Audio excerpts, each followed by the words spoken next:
vaksin tersebut mengandung babi, jelas, dan di highlight berupa dalam kotak gitu, mengandung babi.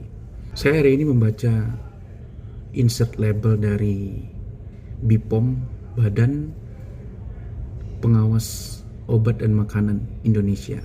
Dokumen tersebut disetujui oleh BPOM pada 7 November tahun 2022. Dan kita tahu di Indonesia ini semua obat dan makanan itu diawasi oleh BPOM.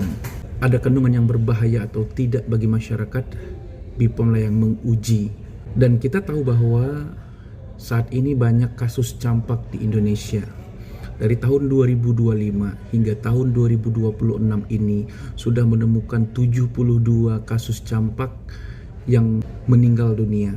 Dari dokumen tersebut saya fokus kepada efek samping dari pemberian vaksin MMR tersebut.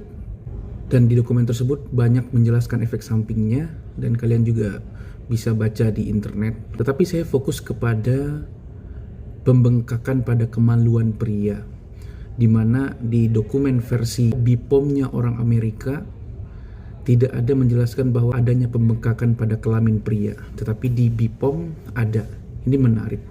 Dan dokumen BPOM tersebut juga menjelaskan tentang bisa terkena kejang, ensefalitis. Ensefalitis itu berupa radang selaput otak, radang otak itu.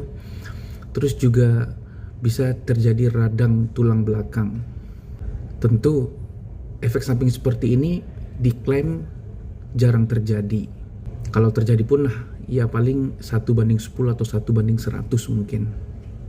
Ya pokoknya jarang terjadi lah. Dan BPOM sangat jujur pada dokumen tersebut. Di paling akhir versi bahasa Indonesia atau di paling akhir versi bahasa Inggris ditulis di sana bahwa vaksin tersebut mengandung babi, jelas, dan di highlight berupa dalam kotak gitu, mengandung babi. Dan saya rasa kejujuran seperti ini penting di dalam ilmu medis karena jika tidak jujur bisa membahayakan manusia.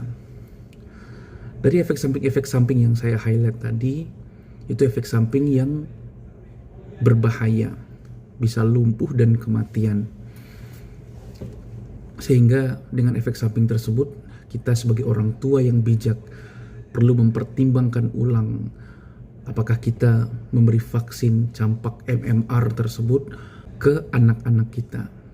Semua pilihan ada di tangan kita, efek samping sangat jelas, dan itu cukup sebagai bahan pertimbangan untuk memilih vaksin atau tidak. Terima kasih atas kejujurannya BPOM, tentu kita harus menghargai itu. Bye.